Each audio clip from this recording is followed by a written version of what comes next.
to networking T-18. At this point, hopefully we all understand a computer network is a group of computer systems and obviously other devices that are linked together to be able to facilitate the communications and exchange of data across network links throughout the Americas and or the world. There is fiber links that connect from one location to the other. And when it gets to the last mile, the PSTN or your ISP is the one that will create the termination in your area. Obviously, throughout the world, everything's either going through satellite and or the actual internet, which is your PSTN, your or your POTS lines from way back when. Public switch telephone networking or PSTN is where it is going through. Obviously, there is other types of network, not only the internet itself, there's intranet and other networks. We're going to be learning, hopefully by the end of this lesson, is the ultimate goal to define network and give examples of networks, identify the devices used within it, and identify the types of cables and or connectors slash tools used with each area. We need to be able to identify and categorize these things depending on the size of the network and the distance. I'm pretty sure everyone's aware of what's the World Wide Web, but at the same time, there is things that are your local area network, which is your LAN. You have your PAN, which is your personal area network. You have your MANs, your metropolitan area networks, and your WANs, which is your wide area network. Again, it all is confined in a given geographical area, and it will make more sense if you just listen to the name, and it should help hopefully identify that when we dig a little deeper.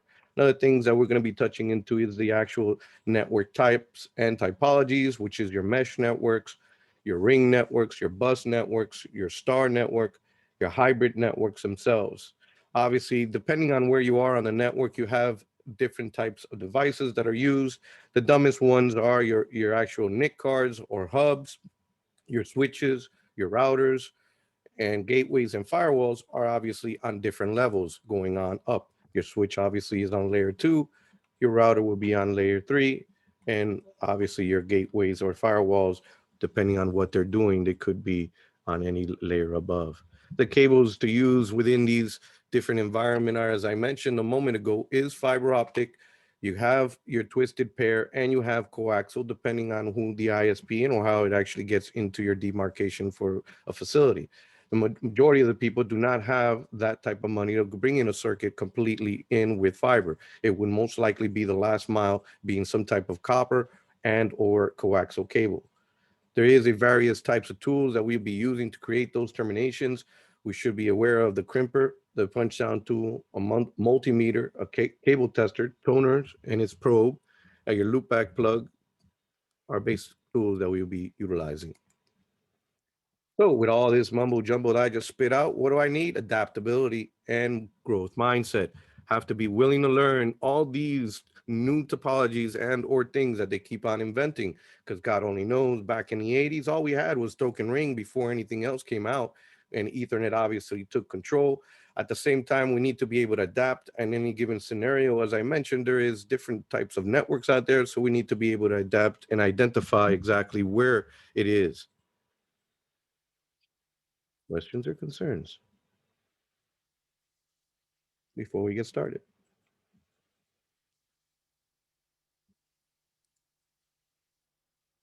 So, a network link. Help me out here, Ronald, please. Can you read that for me? All right. A network links computers for communicating and sharing information and resources. A network must provide connection, communication, and services. Thank you. For a network to be a network, that is the key features it must have. These links of computers are connected by various devices, as we mentioned. If it doesn't have these three, then obviously there is nothing in there that will be helpful. Token Ring has its own services and or type of communications. Fiber has its own type of syncing and everything, and each one has its own services that it provides. Obviously, if you need to be able to connect one side of the facility to the other, usually you may go with a short haul kind of fiber and or depending on the link itself. As for the network components themselves, you have your client, your server, your network devices, or the media. As we mentioned, the client itself is a device that is asking for service. That is the computer and or device that's connecting to the network and needing something. The server is the guy who serves, just like in your restaurant, your server serves you food. This guy provides some type of service, be that he is an actual server for a LAN, for just IDs. He could be a DHCP server. He could be basically any service that you require, email, web, or just file sharing. Your network devices are your switches, your routers, your access points, your bridges, and all devices that give you a link, physical link to the actual network. Your media is the interconnected devices between them. So the routers are the actual devices, and the media or the medium that is going over would be copper, fiber, and Wi-Fi if it is obviously over the air. So the client asks for stuff, server serves you stuff.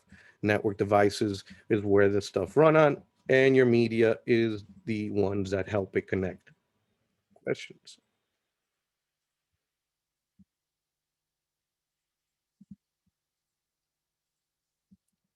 You guys are scaring me. You guys sure you brought your oxygen tanks? Because we're going a little bit deeper here. Here we go. Now, for your basic network design itself, you have your mesh, your ring, your bus, and star, and your hybrid. If you know what a bus is, you should hopefully be able to identify what this is here. So it is a long line. A bus is something that you go and transport yourself on. That's where they get their little name from. And back in the days, you rode the bus network. That means one line, one point of failure. Your mesh has a whole bunch of nodes. We're going to see the geographic or graphical representation of it in a second. But the mesh is that. It looks like a big spider web where every single node connects to each other. A ring is just that. It's just a big, humongous ring, and the actual network travels on that ring itself. Your star would be a centralized location, like if you were the sun, and all the connections come out as spokes. And your hybrid would be hybrid of any of the ones that you see above, so you can actually mix and match whatever you want. Questions? Yeah, so when you're talking about a hybrid network, we're talking more of like a combination of a physical topology and a logical topology, right? This is all in reference to the actual physical topology. So if I had, let's say, the one that's real famous would be star with ring. Because of the switch gives you star, now physically I'm going to create a ring with the actual switches so that there's redundancy. So now the top one, now that I created, I'm going and daisy chain each one. You can see now if, let me see my great drawings. My drawings are always beautiful. I want to let you guys know I was Picasso, so in my other life. Here we are. Here's a switch. Can you still see that? All right. It has 48 little ports. Usually it has the last two ports to be able to connect to each other. Whatever's coming out of here is all what you would consider star. Now, when I go and daisy chain one switch to another, and to the last guy down here, I did say I was a very good drawer, right? Here we are. Then now this guy will come from all the way over here and connect to this guy here. You see the physical ring there? So that's your ring, while the switch is throwing out from its centralized location a star topology, physical topology. But the way that the switches are interconnected with each other is in a ring. That makes sense?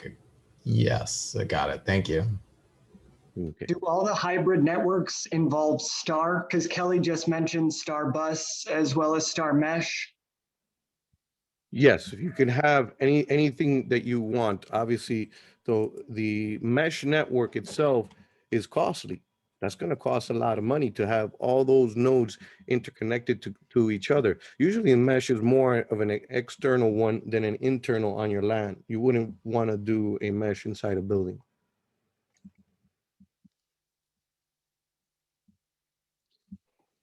Can you just clarify, is star the only configuration that can be made with hybrid then? Well, you have star, ring, and bus. Those are the ones that you could actually do inside usually a LAN. But these are all network topologies that can be used anywhere. Okay, I confused myself. Thank you for clarifying. Okay.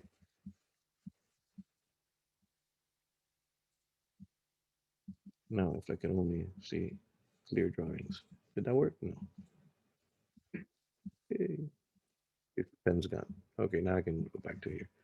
Any other questions or concerns?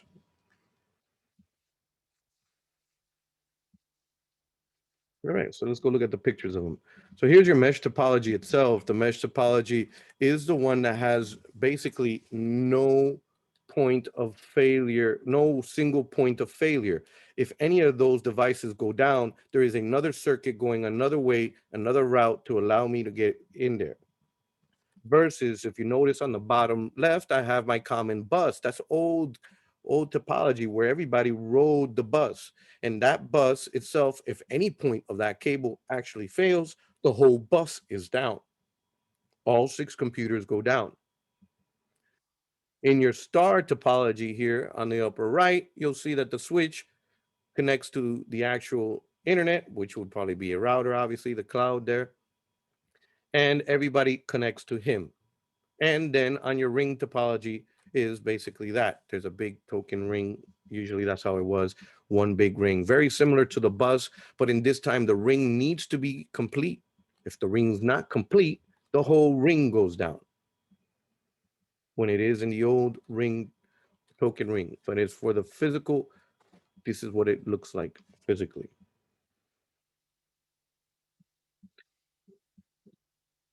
Make sense? Right.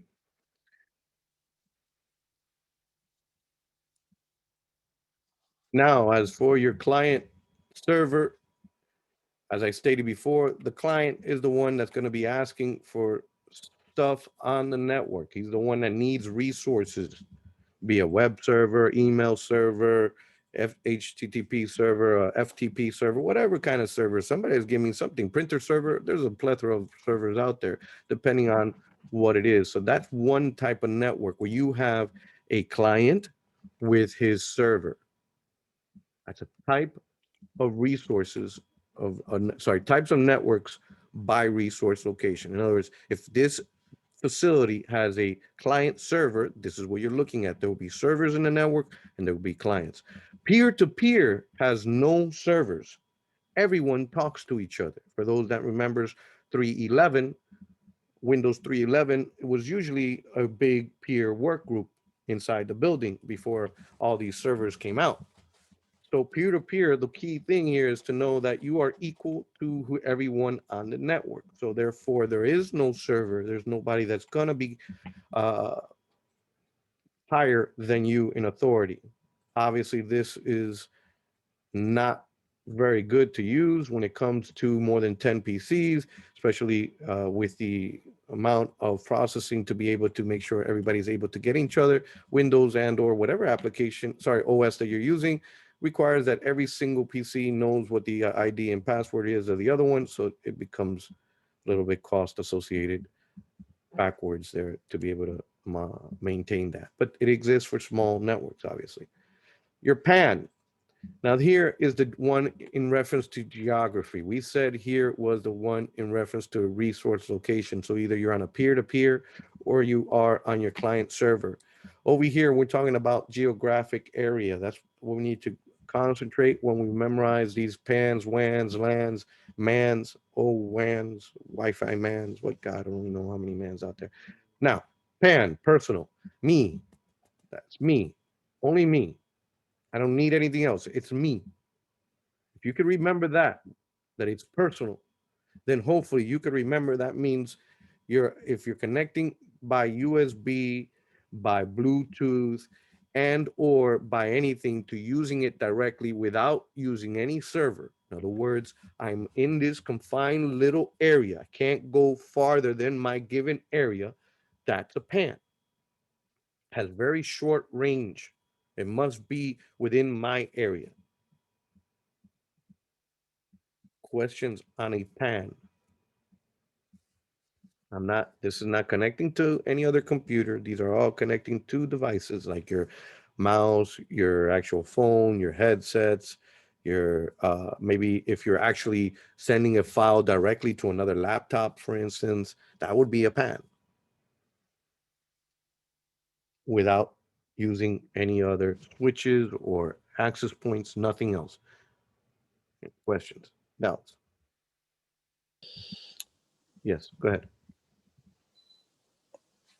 Would you say that with a PAN that you can, is it kind of sort of like a hotspot? No, No. Okay. because a hotspot will give you internet. Here you have no internet. Gotcha. All it does is just connects you to the device and the device to you. Okay. So that would be like USB, Firewire, Bluetooth, infrared, or some of these like little devices. Sometimes they have their own little personal network that you can connect direct, which that one's called Wi-Fi direct or something like that. Now that would be, again, you're not getting internet. You're not getting anything outside that building except for going directly to the given device. Any questions on a PAN? Any other ones? Right, now we're going to go a little further away. Now it's the LAN. I got rid of my sneaker net back in the 80s and created what you call the LAN. That is obviously a collection of large computers, usually interconnected with a switch. Nowadays, it should be a switch. Usually now hubs are not being used. And the majority of the actual LAN topologies, as I mentioned before, are either in bus, star, or ring. And that's the physical topology that it would be. You see the star here, but then that's the switch. There goes all its connections coming out, and it looks like a little star. Questions or doubts?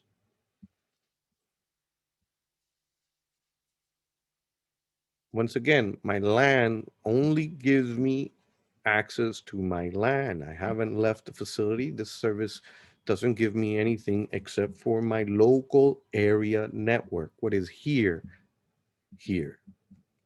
not what's out there. Talking about out there. Let's start with the other one in LAN topology, which is wireless LAN. Wireless LAN obviously does the same thing as the physical LAN. The only thing, they just put the word or the letter W in front just to confuse the living daylights out of you.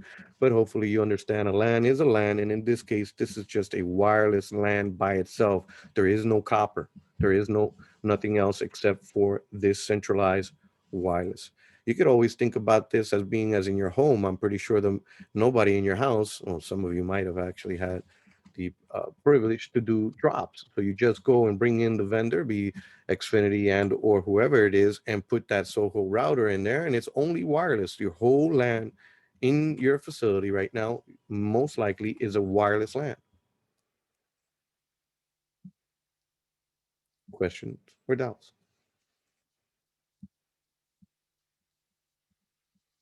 Only difference between a LAN and a wireless LAN is it's wireless. Next one. We're going into the actual wireless mesh network. This one here is to help obviously facilitate when it comes to these things. This wireless mesh network, you could be able to bounce off one to the other. Obviously, the centralized one where the mesh router is where you get out to the actual internet or the intranet, depending where it is that is trying to connect. What we need to understand is that there is facilities where you require this, and there is no way to get the actual connection except for using this mesh network. A lot of this stuff may be used in actual colleges and or facilities where the telco is not getting there.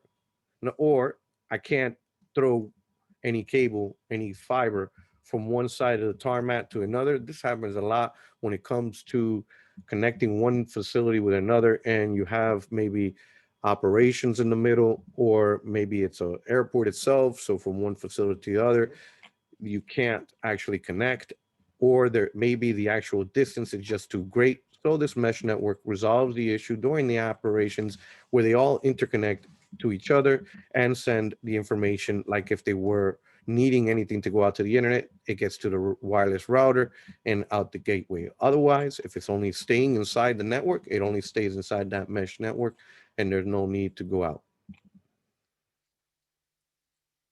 Question on a wireless mesh network and its purpose.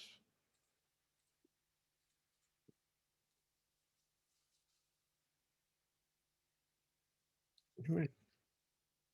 Now we're going into the MANs. The MANs is very confusing to a lot of people because he's almost identical, depending on which way you want to look at it. For some people, it is almost identical as a WAN, but it's not. Key thing here, this only covers geographically, maybe a whole city, maybe a county or something like that, but it doesn't go further than a given area. A WAN has no limit. A WAN is as anything that's beyond that area. Here you'll see that it has a centralized office, and that centralized office has connection to each other to that centralized point. You don't see here. Also, you could see that this one is what? Can somebody tell me what this looks like? What type of physical topology does that look like? Does it look like a mesh, a ring, a star? What physical topology is coming out of that central? Star. That is correct. Being that it probably is too expensive to actually connect all these buildings together, therefore they had a centralized spot, which was most likely that central office. And in this case, this man is connecting several lands. You'll see this a lot also, again, in universities. You'll see that the campus is so big, and a man must be created to be able to facilitate this process and to be able to configure everyone on the same area. Any questions or doubts? So basically, an entire server farm is needed to run something this size. You don't need servers for here. You'll need routers and switches. Okay.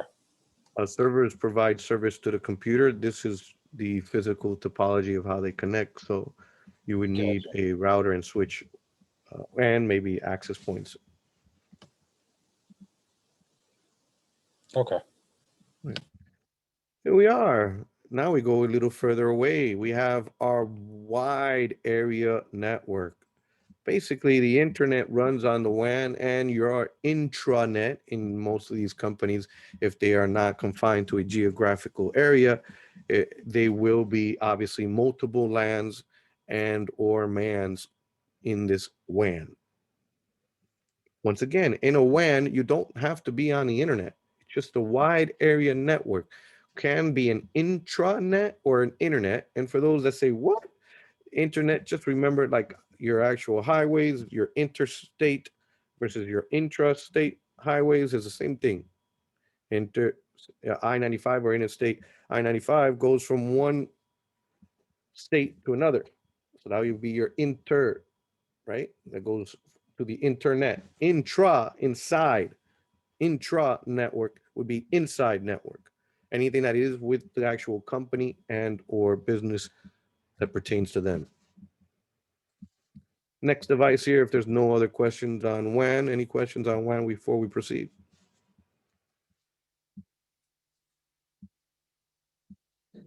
Okay, next area we'll be playing with is the NIC. He's the dumbest, just as dumb as a hub. But this guy is the one that gives you the actual connection from the actual computer, transfers all the information into zeros and ones, throws it out as electricity, and it gets sent over the actual physical topology of the network. Without obviously a network card, you wouldn't be able to communicate. Is there anything else that I can use besides a physical NIC card? Anyone want to take a wild guess? What would be another thing that I can use? They got the wireless NICs. Yeah, there you go. Thank you. Now, our friend, the MAC address. Hopefully, I could only pray you guys learned by now what binary is and how it changes. If not, This, my friend, will be scary. We need to be able to identify these things and understand that what these numbers represent, not only here, but in actual networking itself, what is binary and what is networking itself are intertwined. If we want to obviously learn further after this in what is network plus and security plus, you will need to really have this down. Right now, we're going to be introducing to you what it is and how it looks like. As for the MAC is a physical actual address of the unit. The left side, the first 3 octets, is the actual, you would say, manufacturer's ID, and the actual serial number. Yeah, that's correct. The actual serial number is a ladder. So you never really get repetitive things. And this is how sniffers and or other network tools are able to tell what's here. They'll tell you exactly who manufactured that card. And obviously, they are able to look it up in the internet with ease. This is only the address to your actual LAN. This is what is used to be able to communicate. Only this. An IP is not used on the LAN. As for understanding this guy, we're used to the actual decimal notations. Decimal notations we learned from little. Thank God, I think it was a Chinese or an Indian guy. I can't remember who it was. I think was it? Yeah, algebra guy. Wasn't it the algebra guy? Anyways, I always go into tangents. Leave me alone. Going to 0 to 15 now, though, instead of 0 to 10 is your hexadecimal. And as for your actual binary, there's only 2.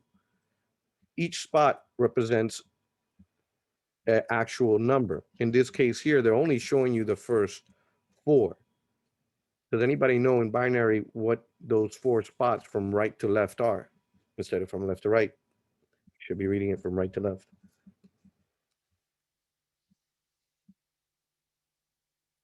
Anyone? A nibble?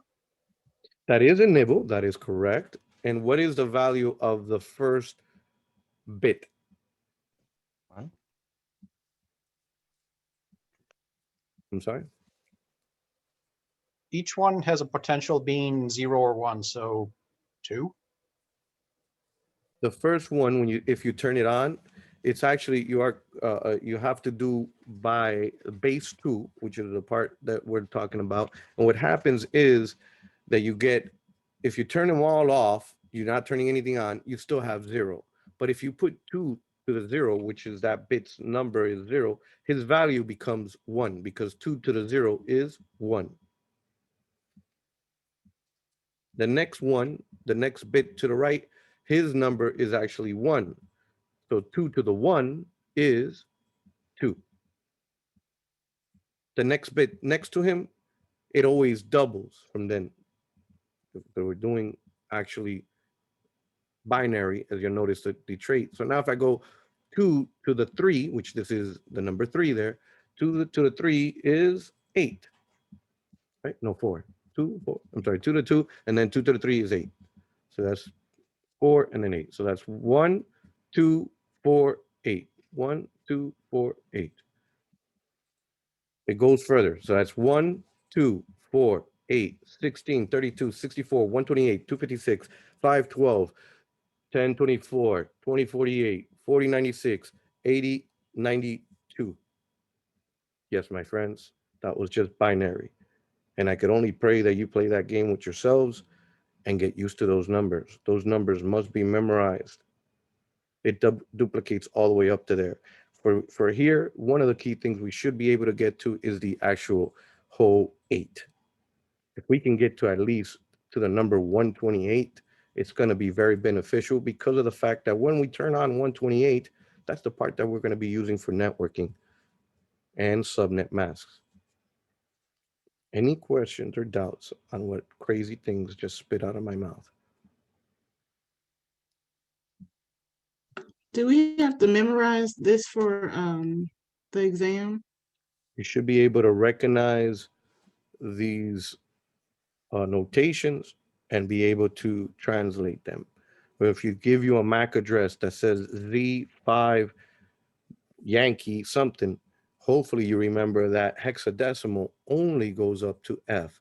So 0 is still 0 all the way up to the number 9. Everything's exactly the same. The only difference is that 10 is represented by A, 11 is represented by the letter B, and so forth up to the number 15. In the middle is the way to be able to translate from binary to hexadecimal and so forth. But we should be able to recognize these notations and be able to read them and understand them. Can I add something real quick, Diego? Mm-hmm. So Kim Larry, what he's saying is if you get a question on the test that says identify the MAC address that is incorrect or something that doesn't match, if it says EOCB4E9 and then say V as in Victor, we know that V as in Victor is not part of the MAC address because it's not part of the scheme. See how it says A to F for 10 through 15? Yeah. That's how we know that that would be bad. Mm-hmm. Anything outside of F or above F would be a bad MAC address in here. 0 to 9 and A to F are valid MAC address Numbers. There you go.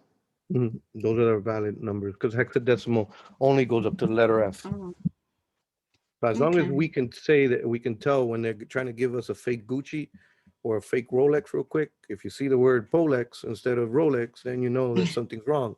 Therefore, that's what we need to be able to do is to, with ease, identify what are real values, which ones are legit values. They're not going to go and test you and tell you to translate.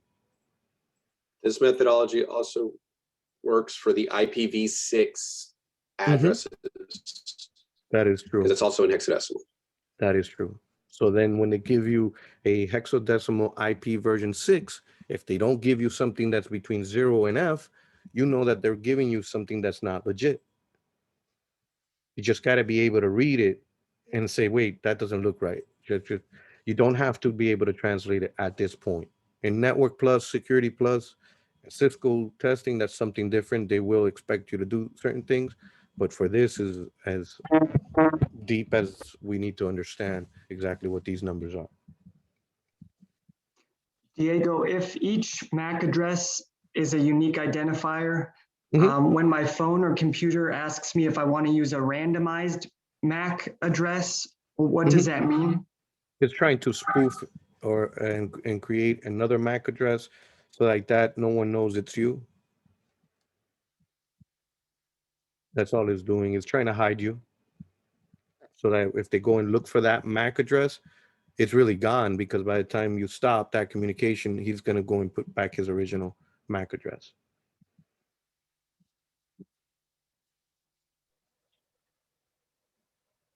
Well, going a little bit further, Marcus, it's one way that companies use to track. So like if you connect up to some random Wi-Fi spot, they can see your MAC address and they can go back over other records and see other MAC addresses and thus know who's been where. And think of your MAC address as like your social security number. It's just for you. So it's just for your computer that you're on. That's like the social security number for that piece of hardware. I'm just confused on what is doing the randomizing for me when I click that? Is it a service? Like where is it drawing the random MAC address from? I would have to see your phone to understand what the software you're utilizing. It would have to be some type of software that's creating these random. I mean, it's just on my browser, like Microsoft Do you use Edge. a VPN, Marcus? I don't use I mean, I have before, but this is specifically just like on my Edge or Firefox browser for under the security preferences. It allows me to do that, or it asks me if I want to do that. But yeah, that's just once again, it's just one or two things. You want to hide yourself so nobody knows who you really are on the network. That way, they're not going to get your real MAC address. And then whenever you are back in your regular place, then you can just leave it with the normal MAC address. It's just going to choose whatever random number that it has available between 0 and F. That's all they're going to do. But he will create a valid MAC address what you're asking it when it does it. Any other questions or doubts? So fair warning, just like your social security can be falsified. These people are that bored that if you know what a MAC address is, you could actually go ahead and spoof it on your own computer and put the exact same MAC address. But you say, why in the world would I do that?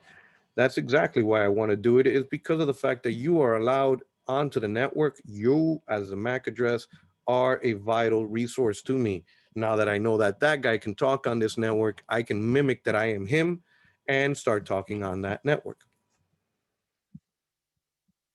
Any questions? This is all done in layer 2, only on the LAN.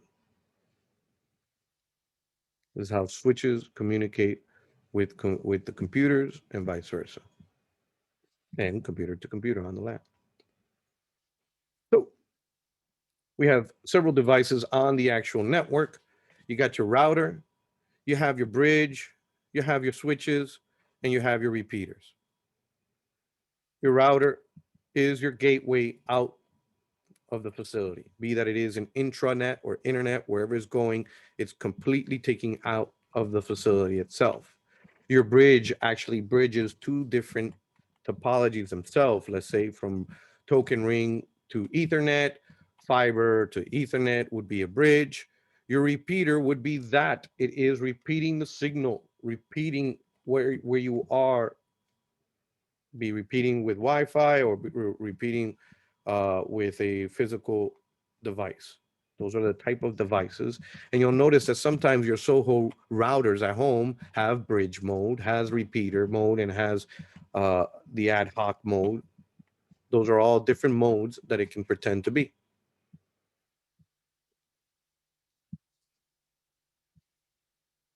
So the router and hubs and switches and guys that I keep on mentioning, hub is the dumbest guy you could ever come up with. He could only speak one way at a time. And therefore, at the same time, he yells to everyone. This is the guy, like the old newspaper that used to go out in the street and go, I got your newspaper over here. And he gets all the gossip. That's basically what he's doing. Every time somebody says anything, he's like, hey, yeah, Michael wants to go to this site. Hey, yo. It's like, dude, really? Shut up already. Yes, I know. That's what he's doing. That's very annoying to every single computer here because he's that dumb. The moment that somebody wants to talk, he tells it to everybody. Questions or doubts on what a hub does? Looks almost identical to a switch, but he is as dumb as it gets. He doesn't do the job. How, in your experience, like how much are hubs still out in the wild? Because it's kind of like a legacy technology at this point, right? Yes, it's basically that I'm aware of. I haven't seen many hubs out there at all, but it is still a device. You can still buy a hub out there that I'm aware of if you really want to. Yeah, and they use them for rudimentary repeaters. That too.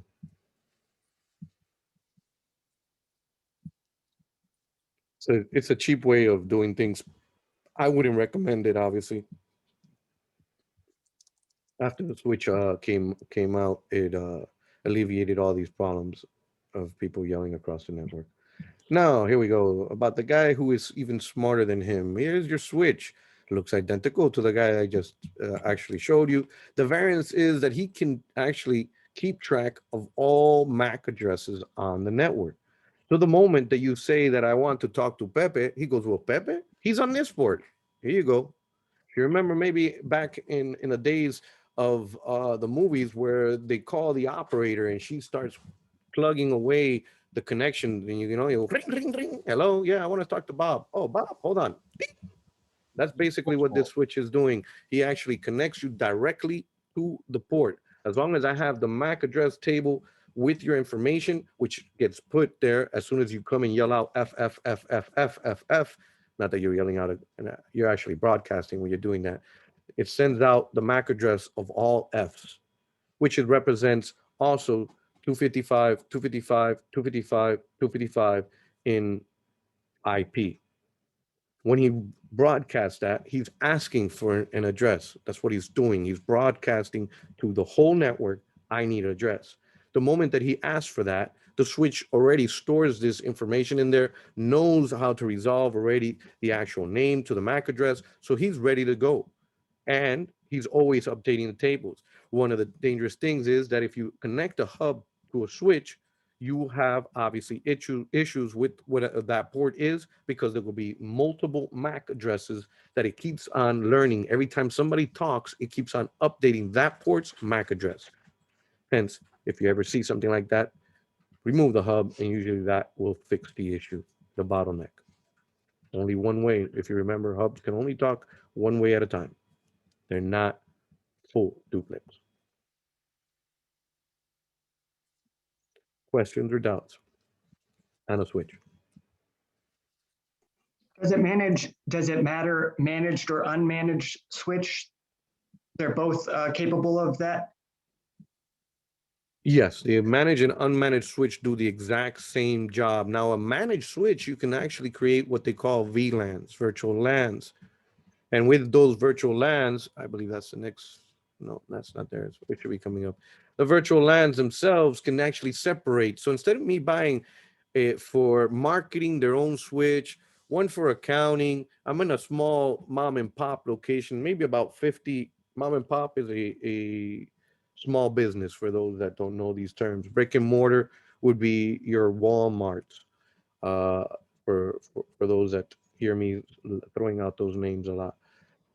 Now back to your mom and pops. Now this switch, if I go and buy one switch at a time, I don't remember how much they were. They used to be more than $3,000. I don't know how much they cost nowadays, but you can see it costs a lot for me to go. And if there's only less than 60 people and I have two switches with 45, 48 ports each, it makes more sense for me to buy that managed switch where now I create those virtual LANs and segregate all these LANs from each other. So now only marketing can talk to marketing computers, only HR computers can talk to HR computers, and then maybe I can create IT who can create actually connect to all VLANs. That's how sophisticated these managed switches can be. They can manage a whole network and make sure that virtually it looks like if that other network is not even there, that other computer is not there. Questions or doubts?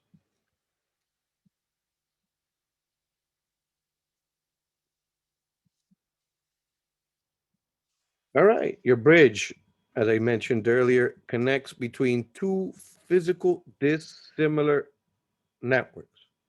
So he bridges between Ethernet to your wireless, from fiber optic to Ethernet, from twisted pair to God only knows what. It's the physical topology. That's what it's doing. Gateway sends you out to the world. He now can also connect you to various different places, from tokering to Ethernet. That is now the way it's talking. It's not the copper. It's not copper to copper, right? I'm talking now the signaling of tokering to signaling of Ethernet. They're both on copper, but they're different languages. From your LAN to your WAN would be a gateway again. Questions?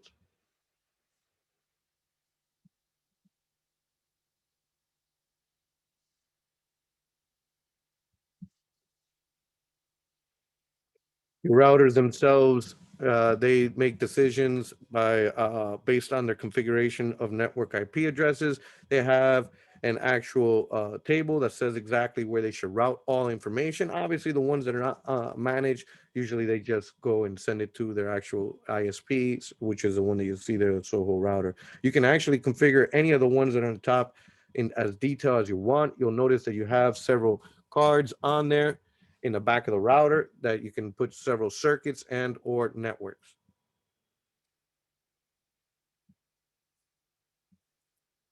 Questions or doubts on a router? The router works on that IP layer. He will do everything deciding on IP. The switch does everything on the MAC, on the layer 2. The router is one above. He does everything based on IP. He can care less and doesn't even know what a MAC address is. Questions?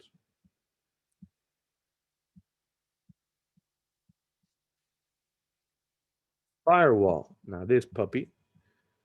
this is where we need to understand there's a lot of devices out there that do what we call multiple jobs.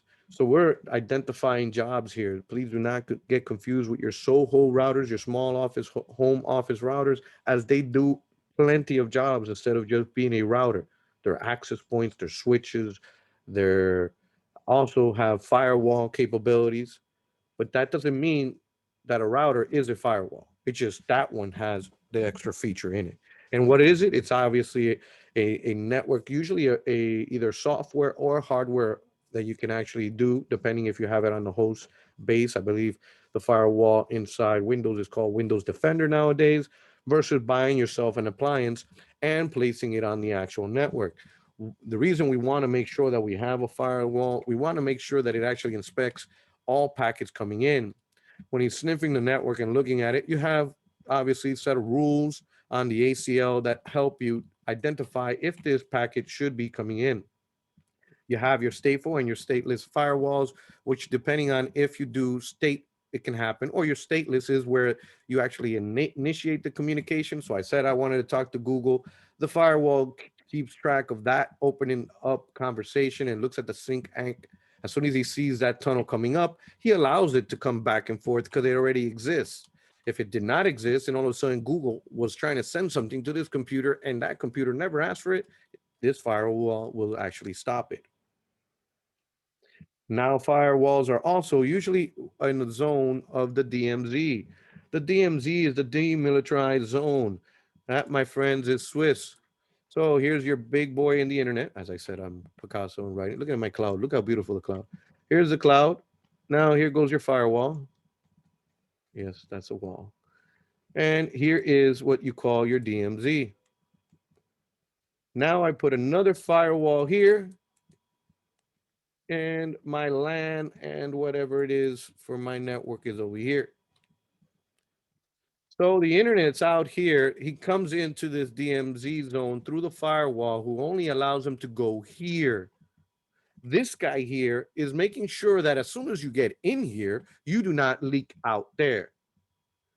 Why would I want a DMZ zone? If I am actually providing services like in maybe email, or maybe I'm providing services for people to buy stuff from me on the internet. So now I'll put my web server out there, or whatever it is that I need so that the internet can see these services without seeing or hopefully getting onto the LAN and creating havoc. Questions or doubts?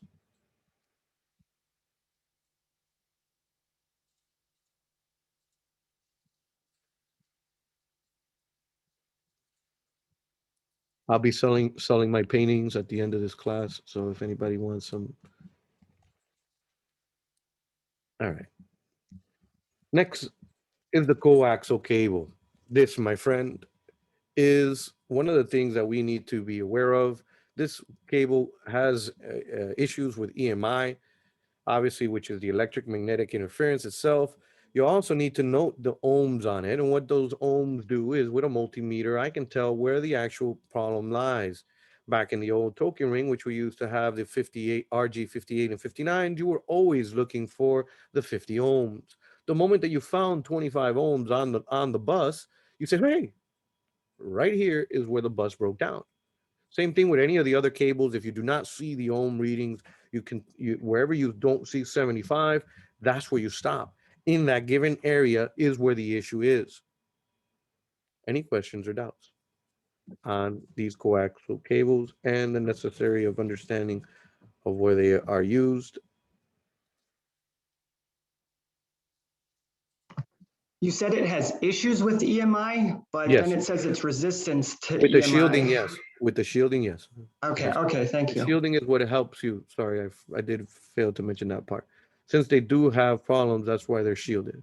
So that's what I'm saying. If there's something wrong with the actual braided shielding or the way the actual cable is made, be fully aware that this is susceptible for EMI, although it does have its own shielding to try to protect it from that. Just so I Any form understand of copper what's communication. used where. Oh, I'm sorry. Go ahead. I was say any form of copper wire communication without shielding is susceptible to EMI. I'm sorry, someone had a question? Yeah, so just so I understand which cable is used where. So like the RJ6 would be used, like, let's say, to run the cable from outside, from whatever the source is, to your house. And then an RG59 would be used inside from like the wall plate to your cable modem, for example. Is that right? Correct. Mm-hmm.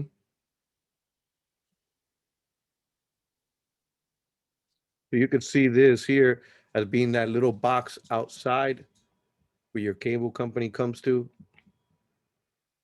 You know what I'm talking about? There's a cable that comes from the actual hanging from the poles, and it comes right to that box. Then, like you just mentioned, then from there, usually the drops inside the building would be R59, RG59.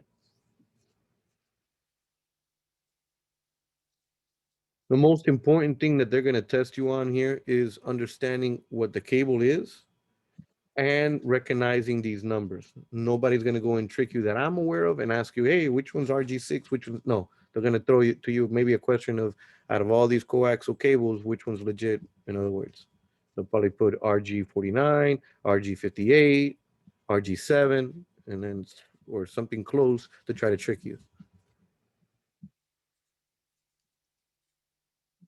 Any questions?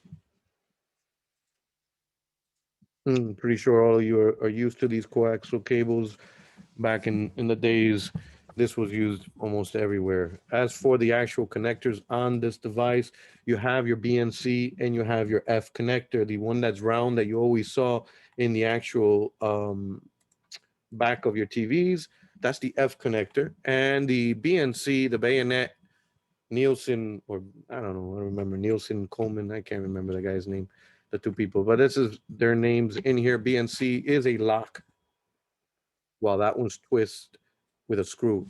So you'll notice that here it'll have two little teeth that come in, and when you twist it, it locks. This is used a lot still now in networking because of the fact that this actually locks on to the actual thing, and you don't have the wear and tear of unscrewing and screwing and problems with the threading. Questions?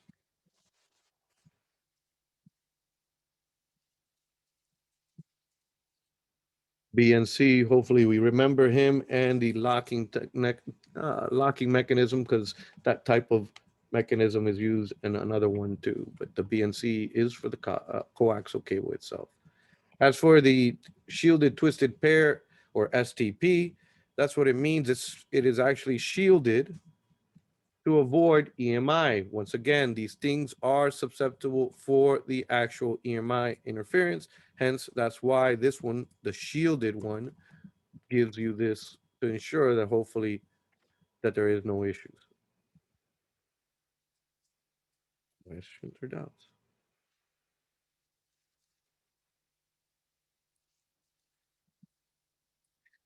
Now, unshielded, no more shielding. This puppy is obviously less expensive, but we have to note where we're actually throwing these cables. If we throw this where there might be interference on top of maybe one of these fluorescent lights, or God only knows, some people like to put it near the actual physical power cables, it can create interference. Questions?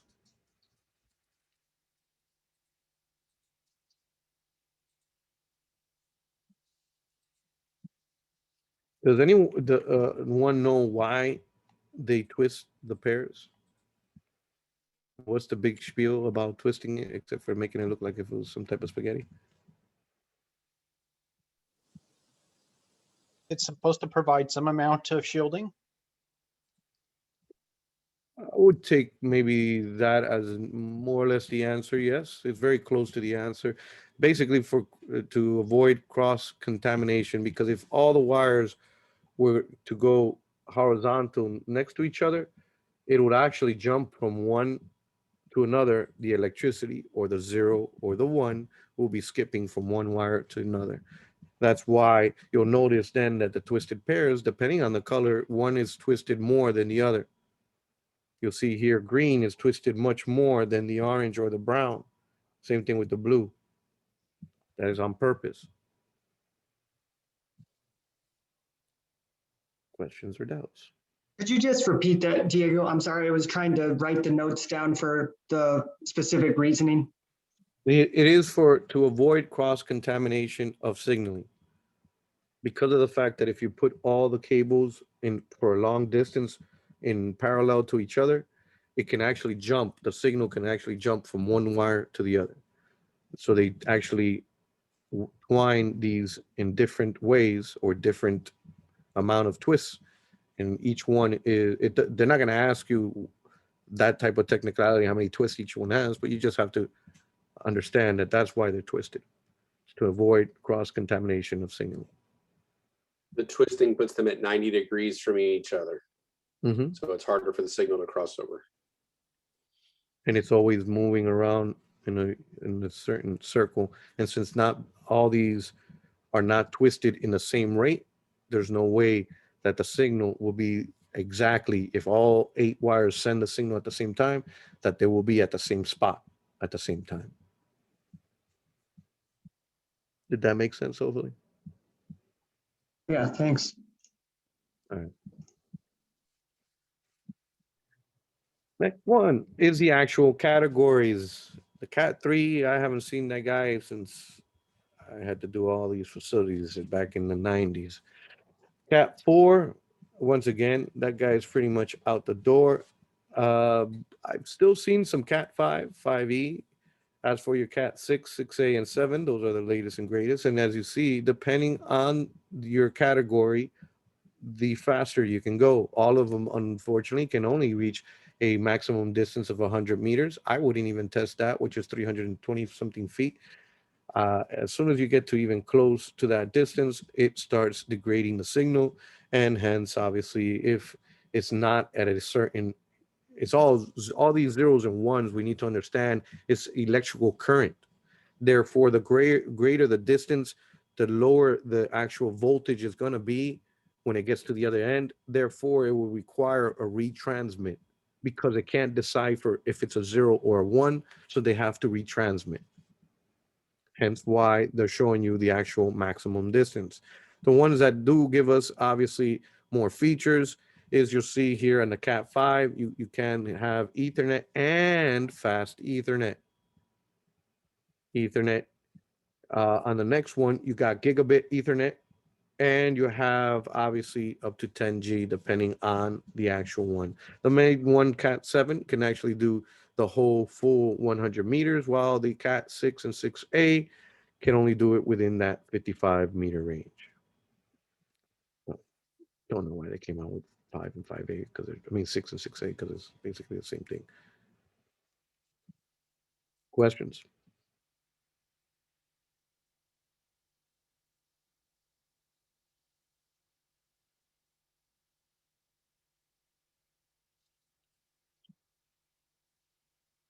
Any questions, doubts? Well, why can't I don't know if I'm reading wrong. Is there any difference between the 6 and 6A? I can't spot what's different. There is no difference. That's what I was saying. That's what you were saying? Okay. Yeah, I have no idea why 6A came out versus 6. No, there is a difference. All right, go ahead. It's the length of the cable. The Cat 6 is incorrect on its length in this graph. It's now 55? No. All right. So if we can get that information, that would be very helpful. What about Cat 5 and Cat 5e? Is that Well, Cat 5 and 5E is the gigabit Ethernet is the variance there. okay? That also has a issue on length. All right. In the book, I believe it has the details of everything. We'll make sure that you guys have that. But this is the types of categories. And obviously, one great thing about this is that they either do it in alphabetical order or in numerical order to give our guesses away. So obviously, Cat 3 would be the oldest one, while Cat 7 is the newest. Cat means category, by the way.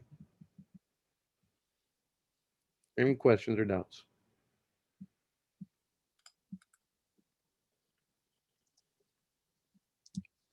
Do they use all the same amount of twisted cables inside the line? Like Ooh, yeah, Cat, that's a great Cat, question.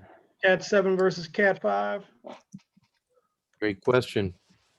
All right, now this is where it gets tricky. As for Cat 5 or anything that's not using gigabit, it does not require all 8 to be able to transmit. It only uses 4.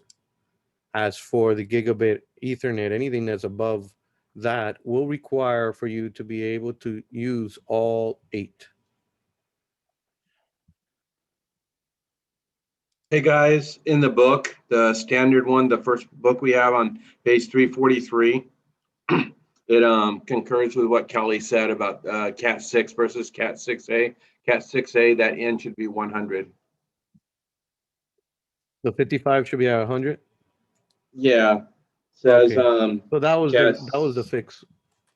6A can also handle 10 gigabyte speed, but at a longer distance, up to 100 meters. And then on category 6, which without the 6A, it says is able to transmit data up to 100, but it can only up to a distance of 55 meters. In both cases, it's the first paragraph, first line under it. But it's on page 343 of the complete study guide. Okay, thank you. Yeah. Good catch, Kelly. Diego, it's ice cream time. Ice cream truck. Where'd he go? You just missed them. You just missed them, sir. All right. See you guys in about 5 minutes. I gotta go run after this ice cream truck before he gets down the block.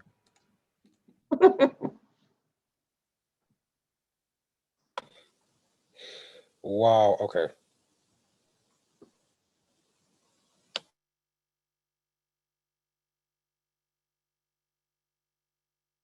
Zooming our reporting. Questions or doubts on the actual different types of categories?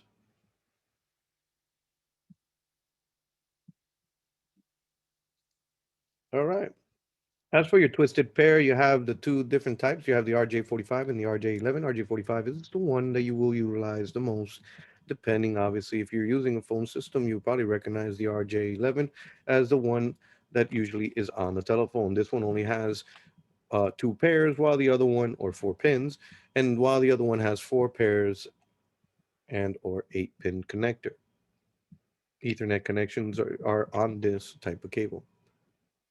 Questions or doubts on your 2 tips?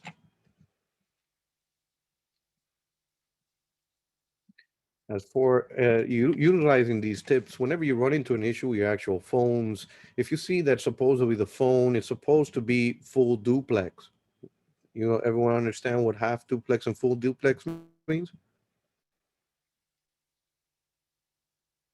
Half duplex means that you could only either send or receive at a time. Now, it's all you could do, either send or receive at a time. What's full duplex, you can send or receive whatever you want at any time.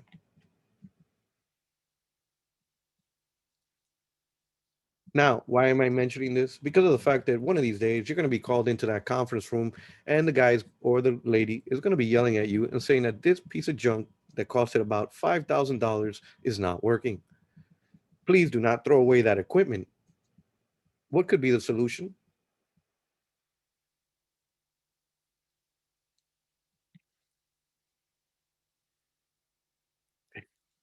Change the duplex. One of the things that we need to do and ensure is that wherever we have that PBX in the facility, one, is it in duplex? Is it a digital line? Is it an analog line? And it's specifically, if it is an analog line, you're going to need all 4. You're going to need all 4 for full duplex, because only 2 give you half duplex. Questions or doubts?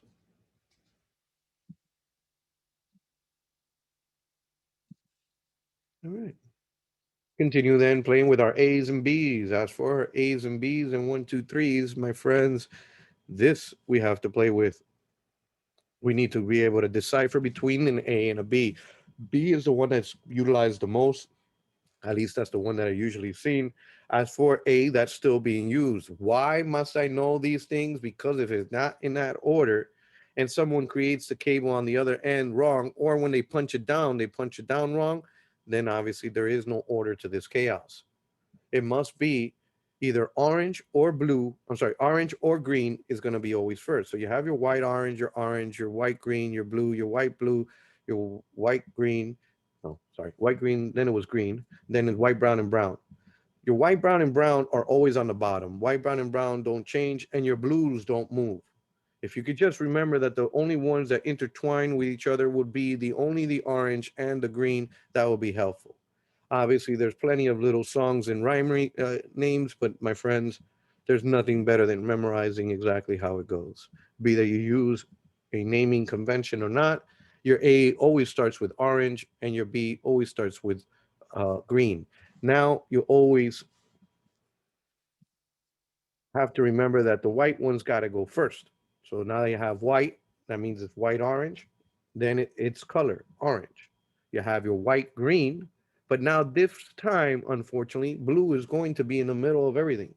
So you have your dark blue, then your white blue, which then goes to the dark green or full green and white brown. I think one of them was what? The sun on top, the dirt on the bottom. I don't know. You tell me what you guys like to use nowadays. Hey, why You is it? remember? I'm sorry, I Diego. can give it to you if you want it, Diego. Okay, sorry. Right now, let me see the question and then we can use the song. I'm not sure if it's on the next slide. Sure. Yeah, I think it's on the next slide. We'll go to the mnemonic names in the next slide. Go ahead. There was a question. Yeah, why is it in that specific sequence that blue is always in the middle, green and orange are always on the outside, and brown is at the very end? That's a good question. I wish I can go and shoot the guy that created this technology because he's the one that decided on the order. But the oranges is the orders that we have. Those are the ones that we use is orange and the greens. And we'll see here the order in as the mnemonic that they have, which is for the actual A, there's trees to the sky, brown to the ground, and the river runs through a sunny day. Here goes the river. Here goes a sunny day. And then the other one, which is sun to the sky, brown to the ground still, right? And then the river runs between the valley itself. Whichever which way you want to memorize it. I always memorize it just by the colors. I can't remember nursery rhymes very well, except for Peter Piper picked the pickle peppers. That's about it. Questions or doubts? And the reason we also have to note this is that the actual female and on the punch down panels, they are going to be color coded also. Sometimes these panels only come with one, either A or B pinouts, but the majority of them allow you to actually choose. And you'll see that it says in color, a little sticker, letting you know how you need to punch it down, be that it's an A or a B on the actual female connector.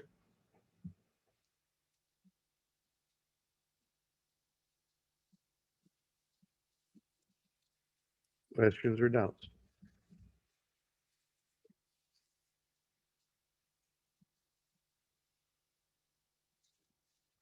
As for your plenum one, this one's much more heavier than the other shielded one. This one has actual fire retardant on the outside. Usually it's used for the HVAC systems or any other system that would be dealing with fumes or anything like that. When there's fire, you don't want the fumes to obviously hurt people.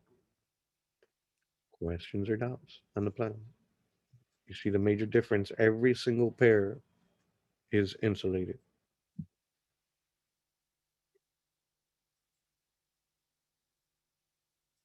Those cables are a pain in the butt to terminate. No other questions, doubts, going once, going twice. So to the man in the corner. Now we're going into the fiber optics. Please, oh please, don't ever put this in your eyes, especially with long haul fiber. Long haul fiber is an invisible actual light. You can't see that one compared to the short haul fiber, which is a red light. You have your short haul fiber, which is your MMF or multi-mode fiber, and you have your actual long haul fiber, which is called the single mode fiber. The variance is obviously in how the actual laser is injected. The multi-mode does have multiple lasers that go through it. You'll see it in a moment. I believe they have a GUI representation of it. And you also see that then the single mode only has one actual laser that goes for long distance. Each one has its distance and rating of speed. This one, though, is completely immune to magnetic interference since it is laser light. Questions or doubts?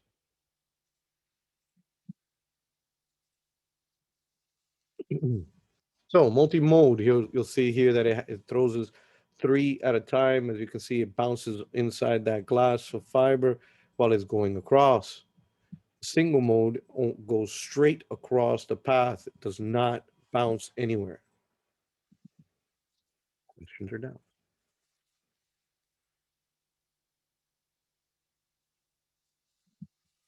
So as I stated, unless if you want to lose an eye, please don't play with these things. Use maybe a piece of paper when it comes to the multi-mode fiber. You'll be able to see that, or on the palm of your hand, you'll be able to see it. Don't ever look at it.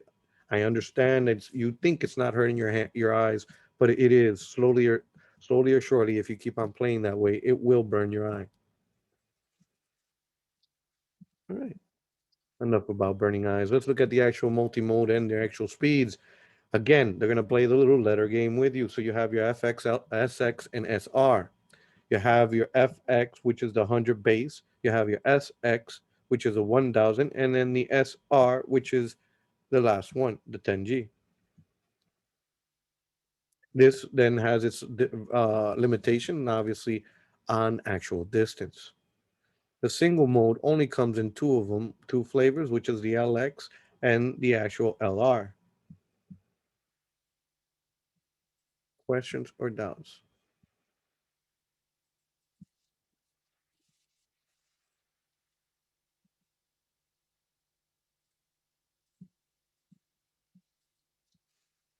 Just one thing to take note, if you could just remember at least the letters on the back there, and they will coincide to their name, as I mentioned earlier, long haul modules, right? So single mode would always have either LX or LR, while your actual short haul modules or multi-mode will have then the SX, SR, and God only knows why they came up with the name FX. Questions or doubts?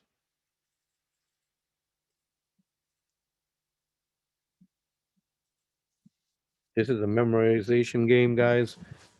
And unless if we expect Wizard of Oz to bail us out of this, I would say, dear Dorothy, please start clicking your heels and saying that there is no place like home. Because if you do not study this at home, it's not going to stick. Now, as for our actual fiber optic connector themselves, you have your ST, your SC, your LC, your MTRJ. How do I remember these guys? Well, if you remember the guy that I told you earlier, the little Bnc connector, that Bnc connector was majority of the time was used in token ring. So it is round and it is a straight tip lock mechanism. Straight tip connect bayonet connector. Straight tip. That is the locking one.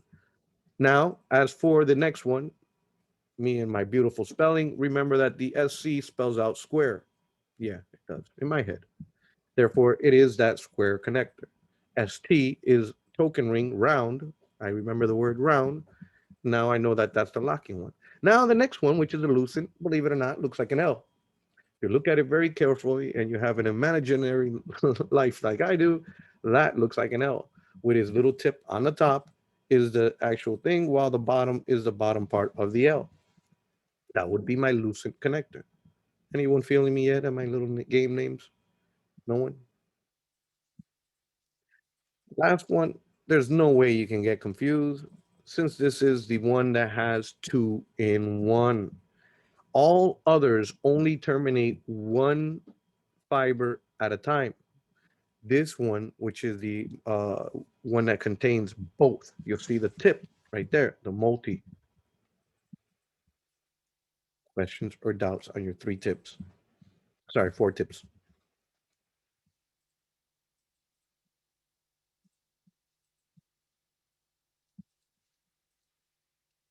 No one? All right, then. Give some money, help me out here. Let's see who's gonna help me out. I'll let you guys pick for your own. Who's gonna help me with number 1 before I start torturing people? I'll tell you the first one, the blue one, right? The square one. Yes, the one on the top. Yeah, it's a square connector or a subscriber connector. Can you tell me the initials, please? For SC. Thank you. Number 2 is down here, and it's this cable down here. Who would like to attempt this guy down here? Joseph, pass it to somebody. Yeah, pop. I like Christian. Let's have Christian try. All right. Is that a Bnc connector? Well, that, my friend, is correct. Bnc connector. It has the fiber there, and it's round, and it's locking. Good Yes, sir. call. I pass it to Chris. Number 3. Chris, that's an RJ11. It's a 2 or 4 wire, depending upon whether it's half duplex or full duplex. Number 4 is down here. What type of connector? Next person, can you popcorn it to Pass it somebody? on, Chris.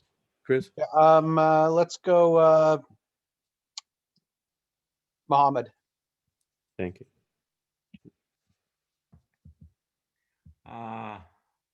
Actually, I didn't know this. I remembered this. Can somebody help me out? Okay. Phone a friend. Who do you want to talk? Good, Kindan. Kidan. Here we go. Get on. Straight to. Good job. Yep. Good job. Nice. Yeah, if we recall the straight tip or the one that I was alluding to that looked like the bayonet or the token ring connector, this is the one. And it has a straight tip always protruding out. All right. Number 5. Go ahead and popcorn it to the next person, please. Excellent. Okay.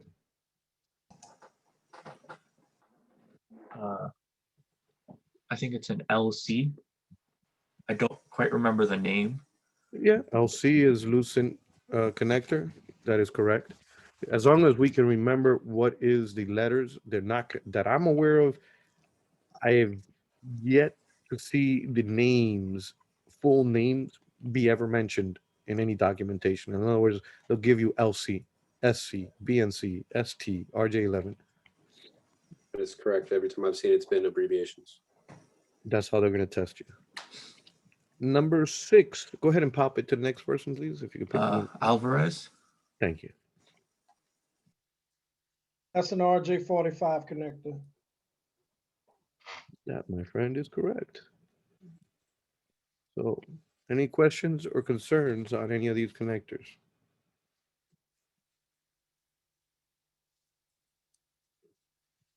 Remember, I'm going to be selling my paintings after this, so go ahead. I'm sorry, somebody had a That question? RJ45 in the corner down there, is that one of the new ones or it just has a sleeve on it just for protection? This here, you're correct, is a sleeve to protect it from breaking this guy here. Gotcha. All right. Those are a pain in the butt, by the way. They're very helpful, but they're annoying to take off. Your thumbs start hurting after a while. Because it protects, obviously, that good. So to push it down is very annoying. Next one, your actual crimper tool. This puppy here has the 8 or the RJ45 or RJ11. You can actually go ahead and peel or strip the cable over here. This one is the one that you use to be able to create your cables in any cat cable, any twisted pair. Any questions or doubts on this tool and what's it used for? Now this little thing Typically, it here, can do 45 and 11. correct. Here's your thing here and this guy here. What you do is usually put in the little connector in here when you put all the wires in the back of the connector. And this little device is a pressurized clamp where it starts clicking and won't release until you get to the end and ensuring that it actually terminated the cable correctly. What it's going to do is grab that RJ45. It has gold or brass connectors or teeth inside. So when he comes and he pushes, he actually pushes the teeth onto the metal wire. It protrudes that plastic little shielding that it has, therefore terminating the cable and creating the actual physical connection. Your punch down tool is used for the actual female side. This is the male side of the cable. On the wall, you're used to seeing the ports, which are female connectors. And that's where you use this guy here. He usually has two tools in it. The punch down tool on the right, on the cut side, it cuts. You'll see that here it has a little scissor, while on the gray side, he will guide the cable in and it will not cut the cable. Obviously, depending on the side that you have on this tip, because this tip actually comes out, and this I could tell is the cutter because the cutter's here. In the actual other side, when I flip this guy around, is the guide tool. So then it does not have any cutting capabilities. He'll be squared out on both sides. Fair warning, obviously, if you don't put it on the right way, you're going to be punching there all day. And if you punch by mistake on the cutting side, on the wrong side of that female connector, then you're going to wind up having to do everything again because you cut on the wrong side and basically just left a little piece. Question.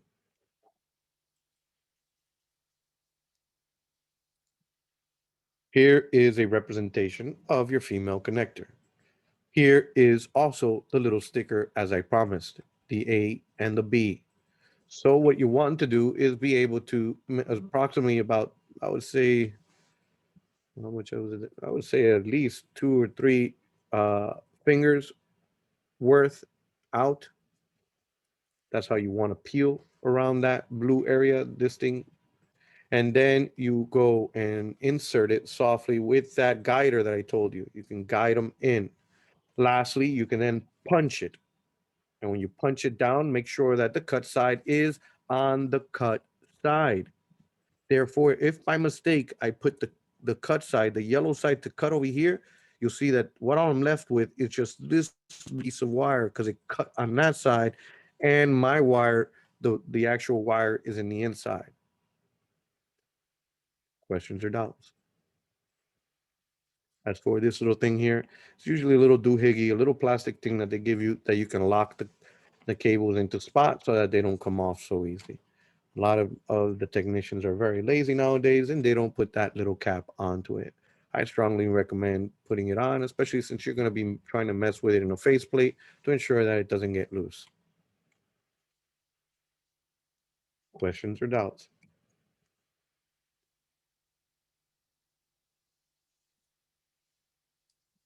I think I killed them all. Anyone breathing still? Just barely. Just taking it all in. Oh, here's my friend, the multimeter. This guy is my friend. How do I use this? And you'll see it there. He has the little probes. You stick it into these given areas, and I go with my ohm when it comes to those coaxial cables, and that I could also test if there is a cable that's broken itself. I can actually test it with these things too. Mostly is the ohm meter. You just go ahead and you don't even have to go and touch the actual cable. You can actually measure the ohms just by going on the cable itself and touching the tip of it. Questions or doubts? So you have the locking, the F connector, and or the Bnc connector. You touch the outside and then the little tooth in the inside. He'll give you a reading. 75 ohms is good, or 50 ohms, depending on the cable. You'll notice right away that if you don't have those ohms rating, there's something wrong with the cable in that given area. My toner probe. This guy is another friend of yours. A lot of the times, unfortunately, people do not, or unfortunately. Let's give them credit. Maybe they did label, and the actual label fell off or is worn out. So I can't figure out what port this is in the wall. The tonal probe does that exactly. He starts screaming out. I don't know if you ever heard him. That's what he does. It's kind of easier, actually, believe it or not. If you're doing it on the PSTN lines, you can physically go ahead and hold the probe in your hands and go across the 110 punch panel until you feel it. Yes, I know. And it's kind of cool. You feel a little tingle. Either which way, it's much faster and easier than actually putting the probe one by one when it's coming to the actual punch down of a 110 block. Now, or that's a 66. No, that is a 110 block, right? Yeah. Anyways, and for the actual given Ethernet cable, that puppy is a little trick. The problem with this guy here is that the fact that when you do connect to Ethernet a cable directly to a switch, I have no idea why, but he actually eats the sound. It's amazing and annoying at the same time. Therefore, one solution that you can do is create your own little tip, making sure that that little tip is not using the exact same two colors. I usually pick brown and orange. And there is a little tip that I can just go ahead and connect the actual toner generator to that given wires. Now that it is not the same send and receive pair that's sending out the actual thing, there's no way he can eat the actual signal because it's being sent on two different pairs. Hence, that's my Hialeah way out of it. Questions or doubts? And what they do.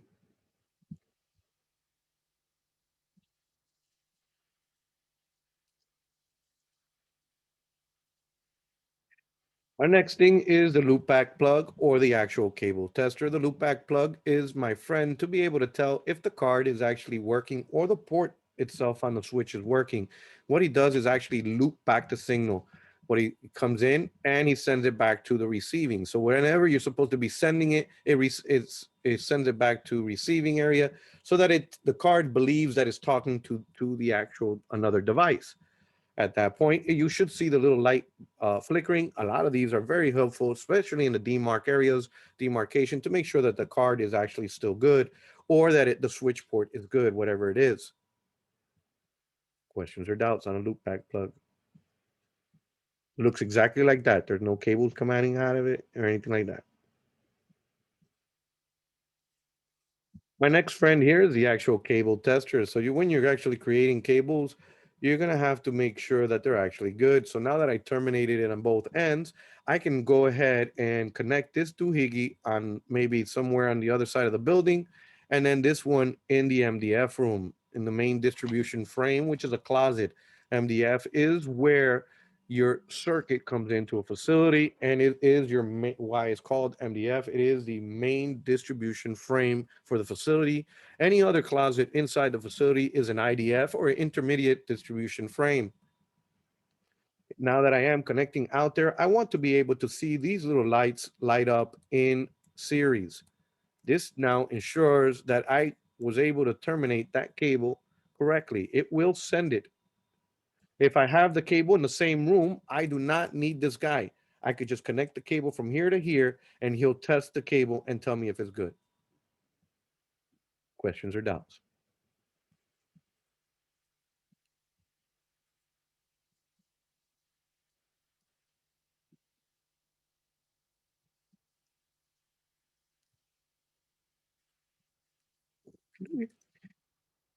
As for the straight through cable, the straight through cable is exactly that.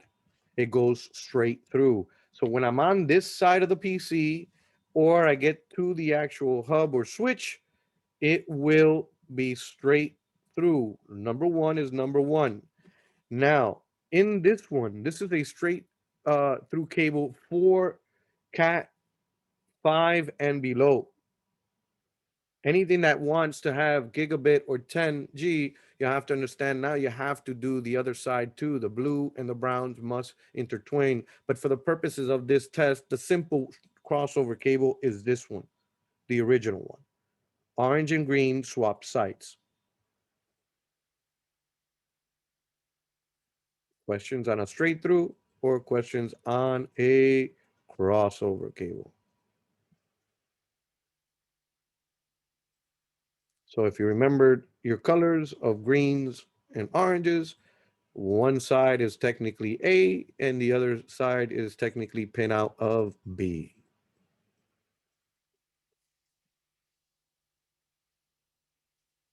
Nothing?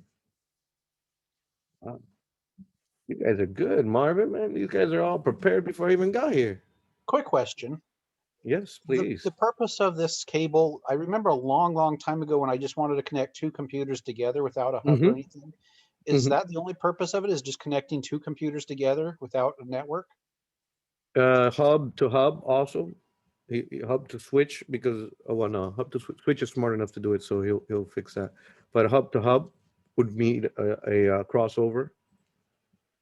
For those of you who had original Xbox, they You had need a that crossover. very special cable to connect two Xboxes together. It was just a crossover cable. Yeah. So the original Xbox, I still remember that. We used to have LAN parties with that. Fun time. Yeah. Any questions or any doubts on a straight through or a crossover? And the purpose, straight through is just to connect a normal PC to a hub or a switch. A crossover will be connecting PC to PC or a hub to a hub.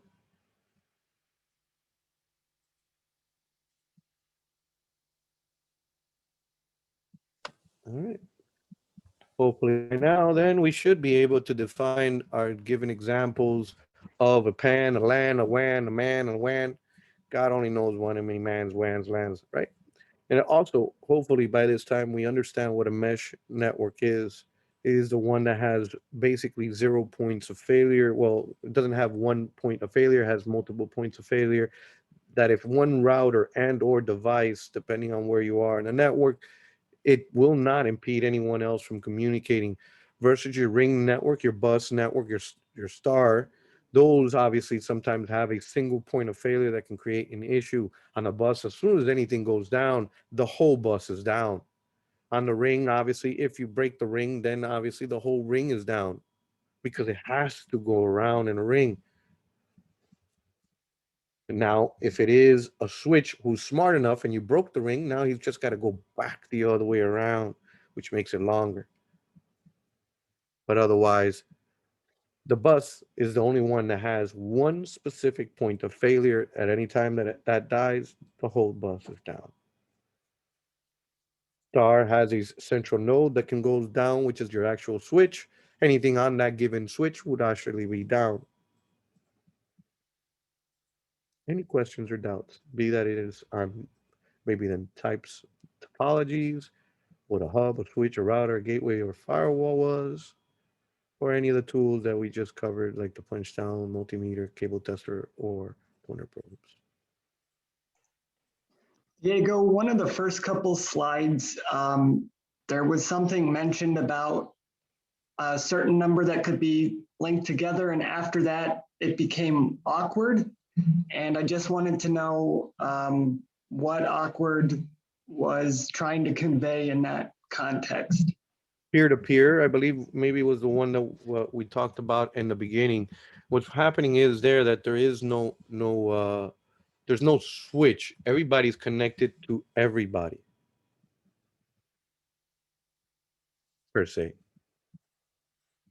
So now that type of connection gets tedious in being able to maintain these things. For instance, to probably be able to create that, maybe wirelessly, it might be very easy. But no, let's put the case of now, forget about the physical topology. Now that I go ahead and connected all this peer computers on, right? The OS, since I don't have a server domain, all of them must be able to authenticate to each other. So then I have to create the exact same ID for every PC. So if there is 10 computers, I have to create 100 times that information because each computer must have each ID. 10 times 10 is 100. As you can see, that gets very annoying real quick. Does that make sense why it's tedious now? Yeah, if I look at it more as being tedious rather than awkward, that makes more sense. Thank you. Not a problem. That's why they frown upon that. Usually work groups shouldn't be more than 10. If you do go above that, it's just too much workload for IT to be able to obviously maintain that. You could just imagine how annoying it is every month when the actual password changes. Any questions or doubts? Any other ones? Good question.